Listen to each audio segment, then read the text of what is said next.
Welcome to another edition of Ask Isaiah. It's your host, Isaiah Rhodes. And on this episode, I have Demetrius Phillips. If you're not familiar with our previous episode, we discussed the NCAA controversy and pay for play, specifically with elite basketball players potentially having the opportunity to go pro.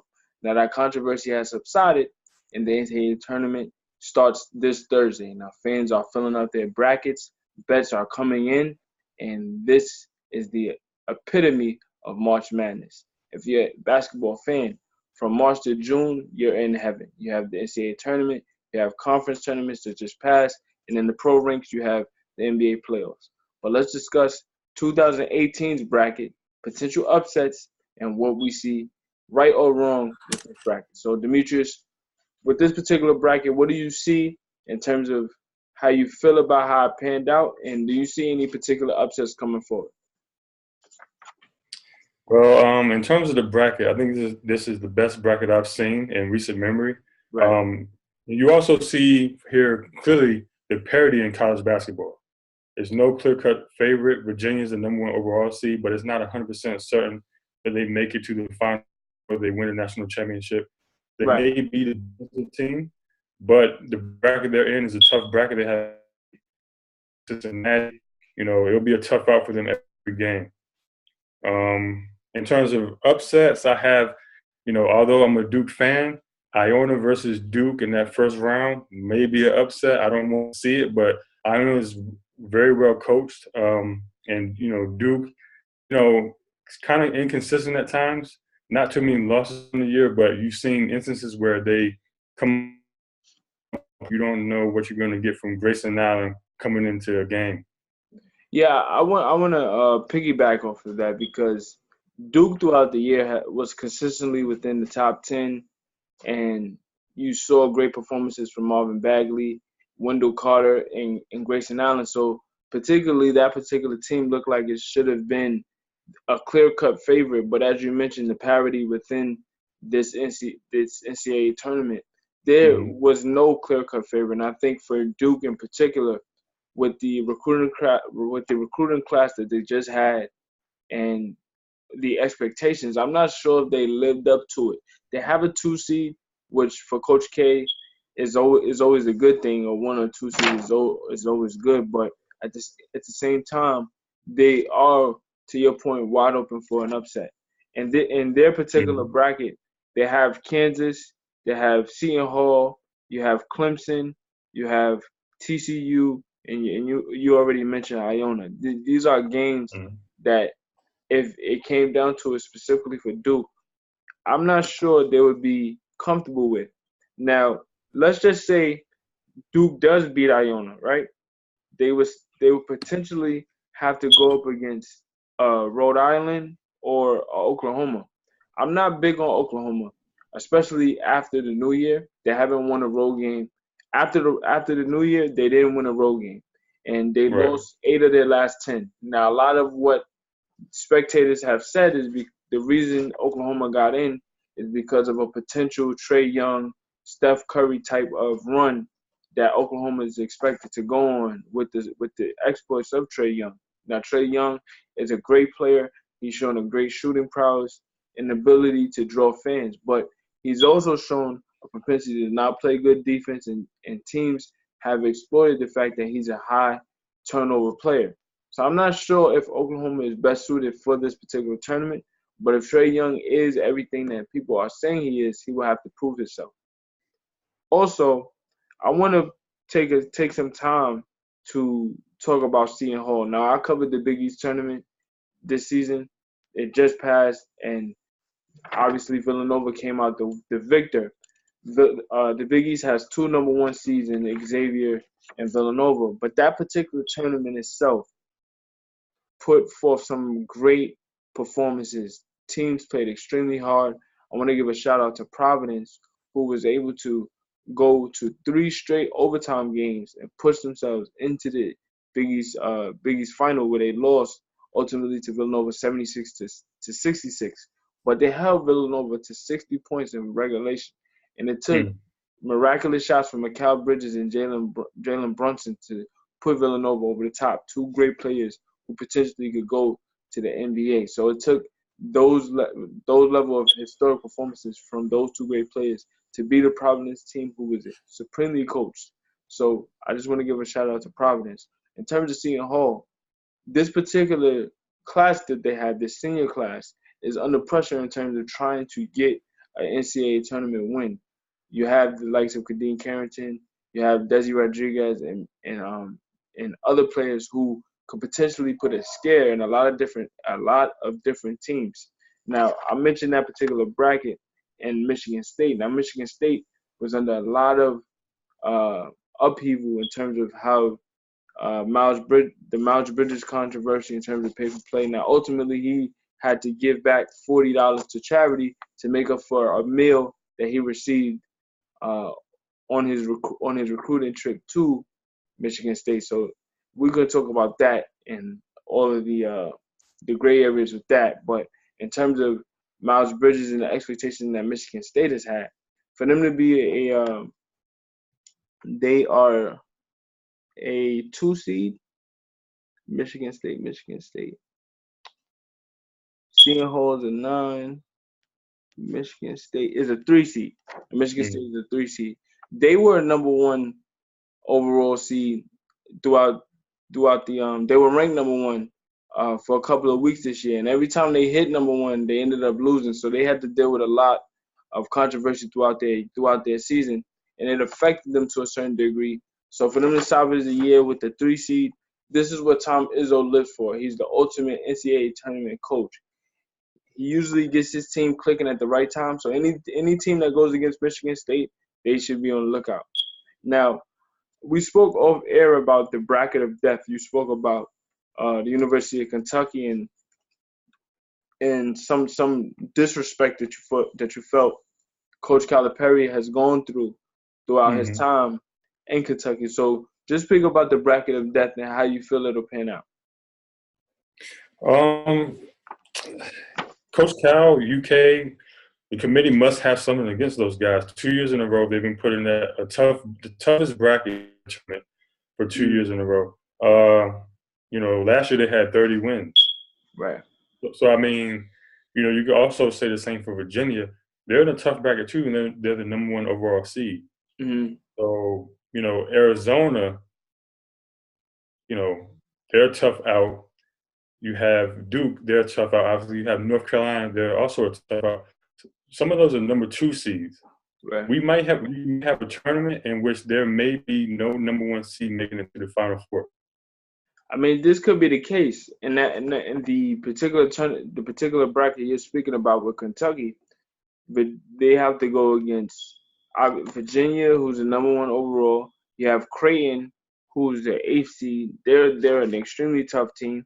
You have Kentucky. Arizona's the 4th seed, and then you have Davidson, who's a 12th seed, and you have Cincinnati, who's a 2 seed. Now, Cincinnati, to your point, you made off air in terms of their schedule. How do you feel that particular team will stack up going forward against tougher competition? Due to the fact that Cincinnati doesn't have many or any victories versus any superior competition, they were in the American Athletic Conference, which is a great conference, a very good conference. But we're talking about ACC, talking about Virginia, talking about University of Kentucky. That's just a different level that I don't think they've seen yet. I'm not sure if they will be able to compete at those levels. So if they were to see, those teams, any of those 2 teams going forward, you might see the end of Cincinnati for the year. Now, if all things pan out a certain way, let's say Virginia is playing against UMBC, that's their first game. So let's say Virginia wins that particular game. Creighton versus Kansas State, I'm going to side with Creighton on that one because of Creighton's defense and their prowess as shooters. So I'm going to give Creighton the slight edge against Kansas State. Then you have Davidson and Kentucky. Now, Kentucky is a young team. Kentucky is one of the youngest teams that Coach Calipari has coached in his tenure as a coach, and they were still able to win the NCAA championship. I'm going to give the edge to Kentucky there. Then you go to Buffalo and Arizona. I'm gonna give the edge to Arizona. DeAndre Ayton is the dog of the draft, and I say that in a complimentary fashion. He's the ultimate competitor, and I feel like of all the players that were projected to be number one picks, Marvin Bagley, Trae Young, Michael Porter Jr., DeAndre Ayton has come on the strongest towards the end of the season, and I felt like his performance throughout the Pac-12 tournament really cemented himself as the number one overall pick in this upcoming NBA draft. He's the epitome of alpha dog, and any team that goes against Arizona will have their hands full with him. So I think that Arizona Buffalo game is going to be a huge game. Then you have Miami and Loyola Chicago. That's going to be a tough game. Now, because of Miami being in the ACC, them having that level of competition throughout, somebody will give the edge to Miami. But I feel like that could be a potential upset. It's a 6-11 seed matchup. 6-11s, although sixes should be favored. I think that Loyola Chicago we could see a upset there. Then you have a 3 seed Tennessee versus Wright State. Tennessee should have the edge there. I'll give the edge to Tennessee. And then you have Nevada and Texas, UNLV and Texas. I'm going to give the edge to UNLV there. And then Cincinnati, Georgia State. Now your point about Cincinnati is well taken, but I'm gonna give them an edge in their first game. First game, they're going against Georgia State. So I'll give them that edge in that particular bracket. So moving on, I said Virginia, I said Creighton, Kentucky, Arizona, Loyola Chicago, Tennessee, Nevada, Cincinnati. That's the first bracket. Now the next region is Xavier, and Xavier will be waiting for the playing game of NCCU or Texas Southern. So because Xavier is the number one overall, because Xavier is the number one seed, they're favored. But I saw them in the Big East tournament, and they blew a huge lead to Providence, and to watch how that unfolded. They honestly had the entire game from start to finish in terms of, they were taking it to Providence, playing with a large sense of urgency. They felt that they were the number one overall seed in the Big East tournament, so they played like it in the first half, but they took their foot off the gas. And anytime you do that, that is a tough thing to swallow if you blow the lead, because once you do that, you lose the sense of urgency that you need to go into the NCAA tournament. So hopefully that was a wake-up call for them to prepare for the next level, because when you get to March, anyone can be beaten. I don't care if you're the number one overall seed or the 16th seed. Anybody has a shot for one game, and we've seen that throughout the history of NCAA basketball. So I feel like Xavier is going to be on guard because of their previous loss, and that should propel them in their first game. But then they could potentially, their next matchup would be at the 8-9 seed, which is Missouri and Florida State. What do you think about this particular bracket over here? Just a mixture of different styles, and that's where we find that upsets coming from. When one team can execute their style properly versus a team who probably hasn't seen that style before, that's where the upsets come in. So, Missouri, Florida State, two teams from strong conferences, it's going to be a tough game. So going forward, whoever wins that game and is able to play Xavier, it's going to be a tough game for Xavier. Right. Now, the 5-12 matchup is Ohio State, South Dakota State. Then the 4-13 is the 4 seed is Gonzaga. The 13 is UNC Greenville. 6 seed is Houston. 11 San Diego State. Number 3-14 is Michigan Montana. 7 and 10 is Texas A&M Providence. I mentioned Providence already. I thought that they played extremely well throughout the entire Big East tournament, and I feel like whoever plays them is going to be in for a huge battle, specifically with Mm-hmm. their bigs and their guard play. Now they have great wings in Ronnie Bullock, but their guards, Kieran Cartwright, made some huge plays down the stretch of the Big East tournament in each game, specifically against Xavier and against Villanova. Now, in their Villanova championship game, they had the opportunity to win that game in the last couple of seconds. Cartwright had an opportunity to make a jumper at the buzzer, but unfortunately, he took a fadeaway. It didn't fall, but if you would have told Providence they had an opportunity to win a Big East tournament in the last possession, they would have took that. So I feel like whatever team plays Providence is going to be in for a huge battle. Coach Jay Wright spoke to their defense and spoke to how long and athletic they are, especially on closeouts from three. Villanova, one of the best shooting teams in the nation, had to really scrap for points down the stretch because the 3-point shot wasn't falling, and as I mentioned, it took miraculous shots from Mikal Bridges and Jalen Brunson to really cement that win. So Providence, any team that plays Providence is going to be in for a huge battle. Also, we go into the next side. I mentioned Villanova already. They're a great defensive team, great shooting team, and they have the balance in terms of scoring with Bridges and Brunson that really carry them. But they're going to go against Wichita State. Now, historically, Wichita State has given teams fits. One of the best players in their history, Ron Baker, he's a member of the New York Knicks right now. He's struggling to really stay afloat in the league, but in terms of his Wichita State prowess, he's known along those campuses. So I feel like any team that plays Wichita State has to worry about the history that they have. Mm-hmm. Then you have Florida, Purdue. You have I mentioned Villanova. I mentioned Wichita State. You have West Virginia, who's coached by Bob Huggins. He's also another coach similar to Tom Izzo.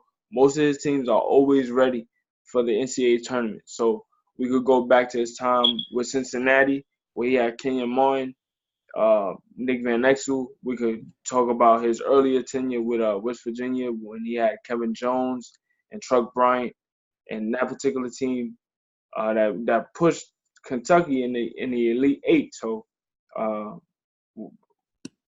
West Virginia, Bob Huggins teams should be ready for the tournament. You have Florida, Texas Tech. You have Arkansas, Purdue. Who else? You have I mentioned Seton Hall. You have Purdue. You have Kansas. Kansas is a 1 seed. They struggled during stretches of this season, but they ended up winning the Big 12 tournament. So I feel like Kansas should be prepared for the tournament as well. Mm-hmm. And then we have Duke. We spoke about it earlier, but just to reemphasize, this particular tournament doesn't have any favorites. So when we talk about upsets, I feel like it's more or less in a psychological sense in terms of seeding, because most of these teams have flaws. There's no outright dominant team that every other team is chasing to knock off or hoping that a team gets knocked off. I feel like if you go into your matchup with enough confidence, you should feel like you can win any game.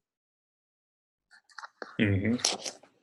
Well, with your experiences as a player, both at the D1 level and the D2 level, what is the mindset of a player going into a tournament game? You're just trying to survive. You're just trying to win. Like you say, you're trying to win that one game 6 times, and after that 6th game, you're the national champion. So for Duke, that you mentioned those guys, you don't know what you're going to get from the leadership. And Grayson Allen is that leadership. He's the senior leader. He's been there 4 years. He knows the Duke way. So if he comes in and doesn't play well, you're going to see Duke struggle. Mm. And most times when Duke loses, it's not because teams necessarily beat Duke, which has happened. Teams have beaten Duke plenty of times, but sometimes you see silly mistakes. They're taught time and time again by coaches not to good either beat them badly or they beat themselves and they lose a close game. And that's probably what will happen with Duke if they don't come out and play well and they fall by the wayside versus any team, especially a well-coached Iona team. Well, I'm glad you mentioned that because they have multiple games this year where they went into those games where they should have won. You have the St. John's loss. You have the Virginia loss. You have the Virginia Tech loss. So there's losses that they have on their resume that they should have won. Particularly when you think about you mentioned Grayson Allen, who is on his resume, he has a national championship. Uh, Mm-hmm. and you have Marvin Bagley projected potential number one pick as well. I mentioned DeAndre Ayton, but some favor Marvin Bagley as well. When you have that type of pedigree on your team, there's some losses in mental. There's some lapses in mental focus that really put Duke in precarious positions where they have the lead, they take their foot off the gas, and teams exploit them in terms of turnovers and lack of proficiency defense from the 3-point line defensively. So Mm-hmm. teams, if you catch Duke on the right night, have the opportunity to beat them. Iona, because of their history in the tournament and really making potential upsets, Coach K should have them ready. But to your point about their inexperiences in certain situations, they should they they should be on upset alert. So Mm-hmm. that's a good point as well. I'm not sure if you filled your bracket out just yet, but do you have a national champion? Not yet. I don't have a national champion yet. Okay. But I can say that I personally think it won't be Michigan State. Okay. Mention Izzo, I feel like he's the most overrated coach Wait, out there why do because you say that? yes, he coaches well. He runs a well-oiled team, but too many times since Mateen Cleaves, he's fizzled out when the expectations were very high of him and his teams. He's had great players. He's had Valentine. He's had Draymond Green. Now he has Bridges. He keeps finding some of the same guys that fit the same mold and the players he likes, but too many times he comes up empty when you talk about championships. So if all things pan out the way they're supposed to, Duke would end up playing. Mm-hmm. They would end up playing. Michigan State would end up playing Duke in the Sweet 16. Sweet 16. Yes. Mm-hmm. So that particular matchup, we should circle on our calendar Mm-hmm. because that matchup would have Bridges versus Bagley in terms of potential lottery picks. So Mm-hmm. that matchup should be circled on our calendars as well. Duke, Kansas. Well, that's if Duke beats Michigan State. That Duke Kansas matchup would be big as well in the Elite Eight, and both of those teams Mm-hmm. will have the opportunity to get to the Final Four.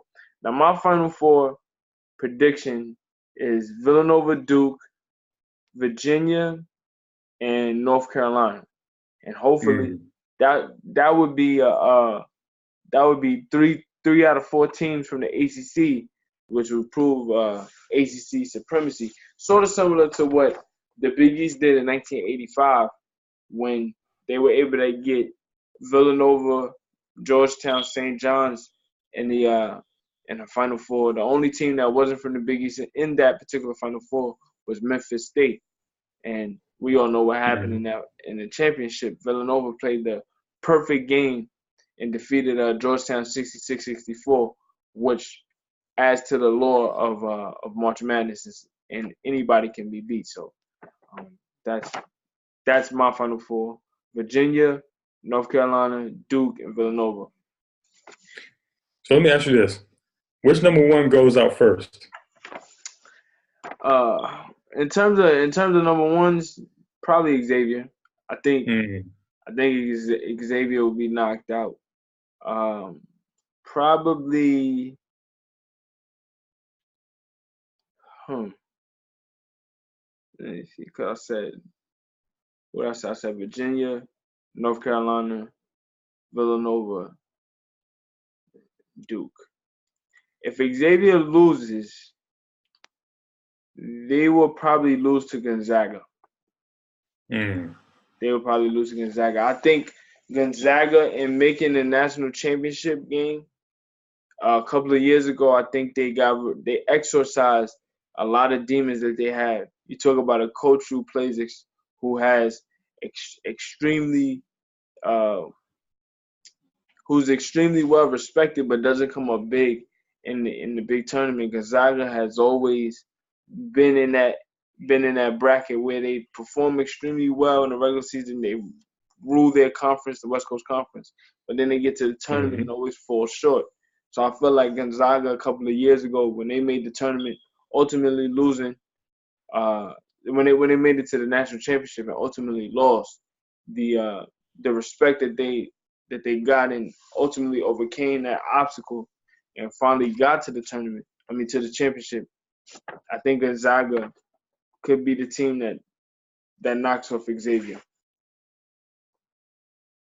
I feel like Villanova in their matchup versus Providence, you saw what could be their Achilles heel, and that's their size. Right.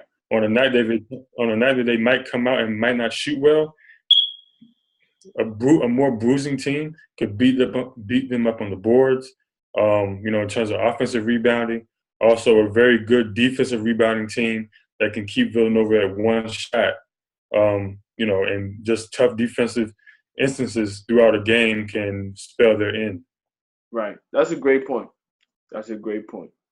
Well, all things considered, we should be in for an exciting event. Ultimately, the NCAA always wins because they will make billions and billions of dollars off of this particular tournament. And when you Mm-hmm. think about the side bets that's going to come in, not even legal, the potential side bets that are going to come in off of this, it just goes to show you the cash cow that is the NCAA tournament. So I want to thank you for your time, Demetrius. We No should problem. pay attention and emphasize that all of these picks will be locked in, and when they pan out, you could come back and check on Ask Isaiah and see who was right. Was I right? Was Demetrius right? Or were we completely wrong? You never know. But either way, it's always exciting. This is March Madness. This is Isaiah Rose, Demetrius Phillips. We will see you next time. Ask Isaiah.